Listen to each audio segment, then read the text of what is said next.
station. It's like any other mission.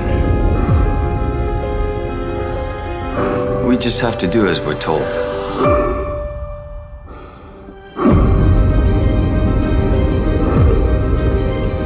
There's less than a 10% chance our crew will survive this.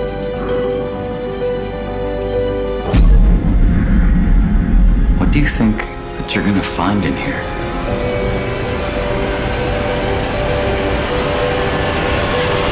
The answer.